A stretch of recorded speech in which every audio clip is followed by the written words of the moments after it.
Hey guys, thank you for joining me.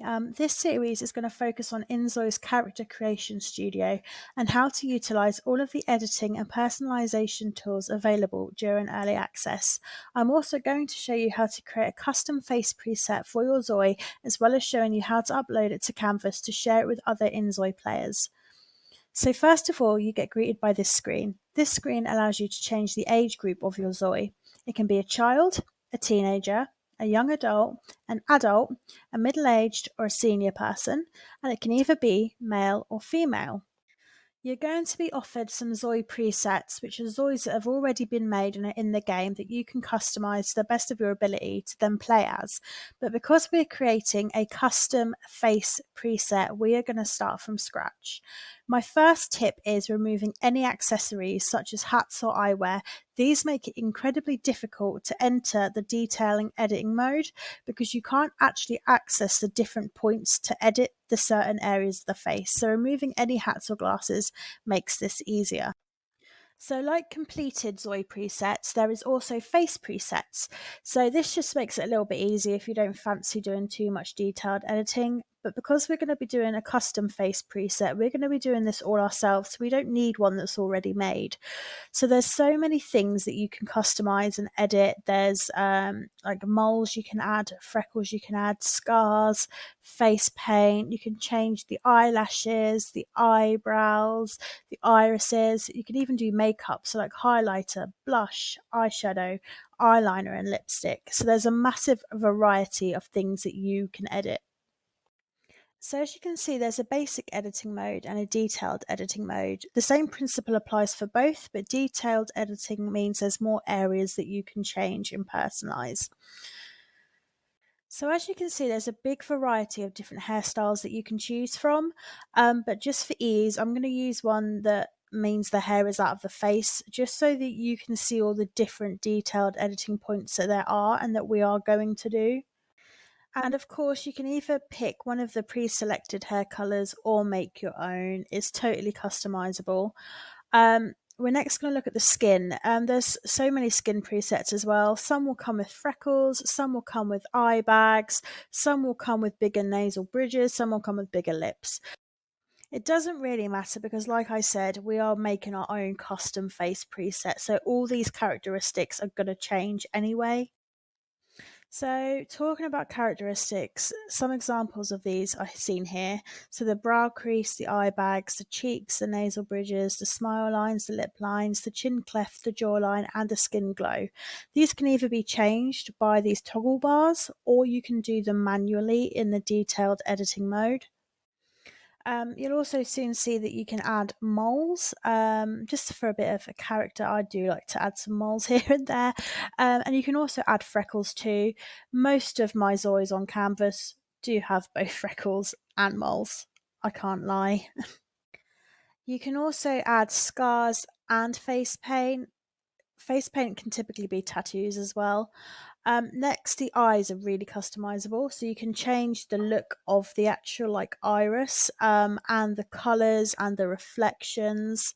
You can also change the eyebrows and the eyelashes. What I will say is, when doing a custom face preset, select the brows that you want first, because if you edit the arch of the eyebrow with a certain design of an eyebrow, when you then change that design, it's going to look completely different. So make sure you select the eyebrow that you want to use first before you then do the detailed editing in that area.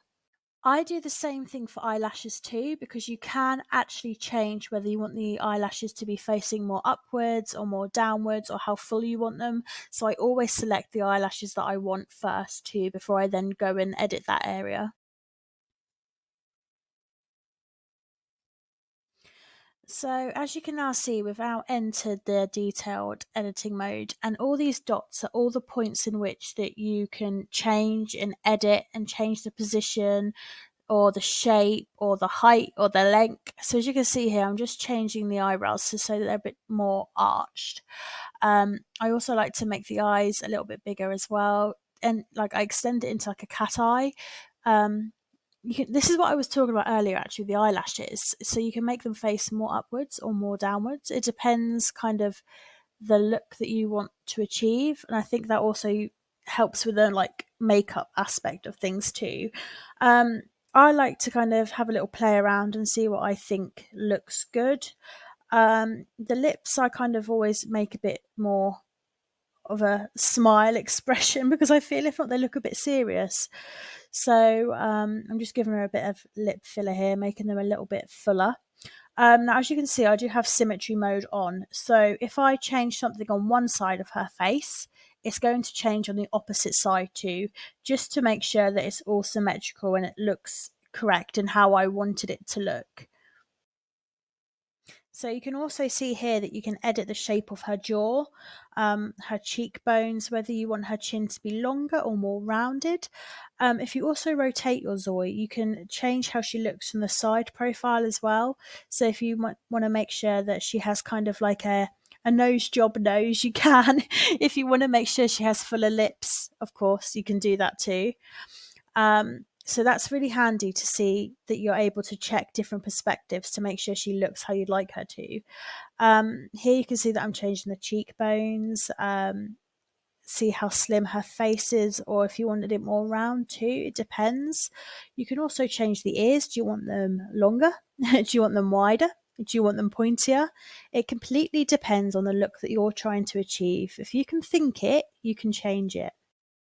So now you can see that I'm just kind of having a little bit of a play around with the different detailed editing points, just seeing what I kind of think looks best. You can even decide whether you want more hooded eyes or whether you want them to be more open.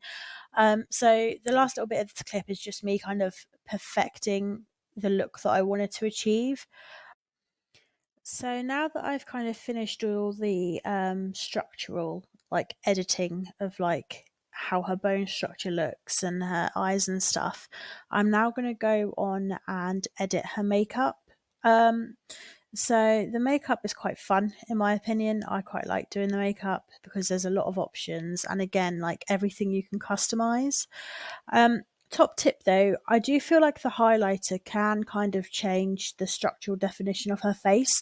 Obviously, because when you put highlighter on certain parts of the face, it emphasizes other parts and draws shadows on others. So obviously it's very realistic in that term as well. Wherever you decide to apply the blush and the highlighter will kind of create shadows accordingly onto her face. So I'm just giving you a quick run through here of all the different kind of eyeshadow options available. I often do find after I've picked like an eyeshadow, and once I've kind of picked the colour and stuff, sometimes I will again go in and edit the eyes, maybe make them a bit rounder, maybe make them a bit more hooded or a bit more open, just to kind of polish off that final look with the makeup. So as you can see, it is all completely customizable. You can add whatever shade you want, whatever color you want. I will spend quite a long time picking the makeup that my Zoys wear. I'm quite a perfectionist, so I just want to make sure that everything's perfect before I then upload it to Canvas for everyone else to see. Now, I could have sped this up and kind of pretended that it only took me like a matter of seconds to pick all these silly little details, but unfortunately, I've left it all in just so you can kind of see the effort that it takes sometimes to make a Zoe. Um, as you can see, again, I've gone back in to further change how her eyes look now that the makeup's been done.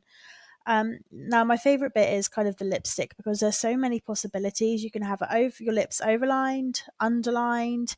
You could just have them glossy. You could just have like a bit of a highlight in the middle of the lip to accentuate the pout. There's so many possibilities. The amount of hours that I've spent just creating numerous people and families and Zoes and God knows what else. So that's basically everything completed for the custom face preset. So I'm just going to quickly run through the other things that you can edit whilst in the creator mode. So obviously you can edit the body. So the body of the Zoe, how muscular they are, how toned they are, how slim they are. So that's all editable as well. And obviously you can also edit the outfit and her accessories, and you can also craft items as well. I've made quite a few designer t-shirts now. I've seen people make shoes and jewelry. So it is quite impressive. So as you can see, there is kind of like preset Zoe outfits as well. I will say, even if you are just creating a custom preset for the face, make sure that you do have some sort of focus on at least one outfit, because when you take the photos to upload to Canvas, obviously you're going to be taking photos of the whole Zoe, which is going to include the outfit. So you just want to make sure that you spend a little bit of time kind of just personalizing her outfit to make sure that that picture is kind of good. It kind of catches people's attention.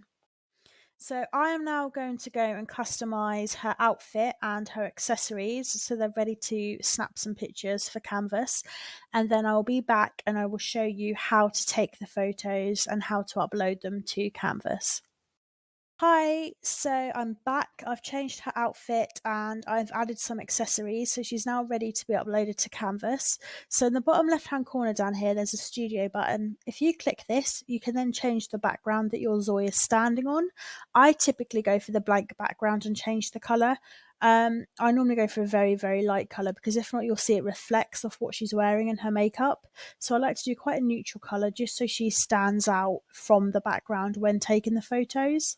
So in the upper right hand corner, there's a button that says upload to Canvas. You're going to press that. You can upload Zoe presets. So this is your entire Zoe, her hair, her makeup, all of her outfits. Face presets is just the custom face preset that we've just made, which is obviously what we want to upload. Outfit presets is just the outfits that your Zoe is wearing.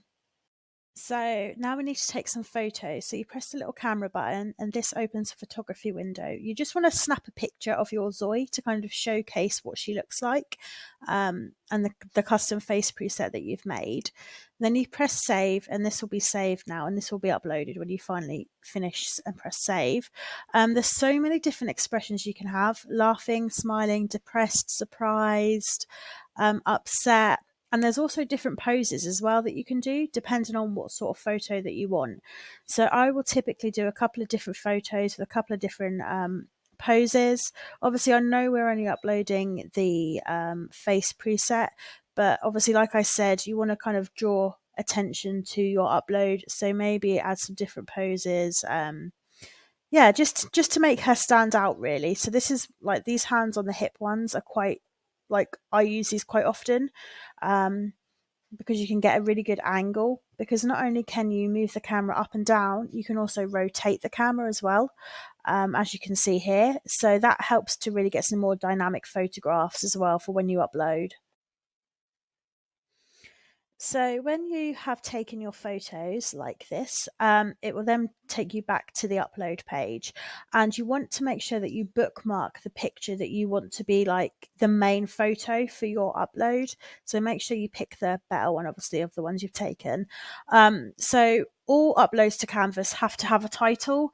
Some people will title them custom face preset 1, custom female face preset 1. I typically like to name my Zoes. It takes me forever to think of a name, but I do tend to upload named ones unless they're items of clothing that I've made. Then like I'll name them under the design brand that I've created, sort of thing. So content is another word for description. So you want to describe the item that you're uploading so people know what they're actually getting. Now, tags are really important because this is what draws people to your uploads. So you need to use ones like custom content or custom preset or custom face preset, just so people know that what they're searching for is what they're downloading. When people search these phrases, your item will then show up, which means more downloads. So tags are really important. And then you press upload and it's now uploaded to Canvas, and other people now have access to your creation. So that's how you do create a custom face preset and also how you upload it. I really hope that you found this helpful, and I hope that it's simplified the whole process, because at first it's really overwhelming and there's a lot to learn, and I am still learning, but this is my take on custom face presets. So hopefully you found it beneficial. But thank you for watching.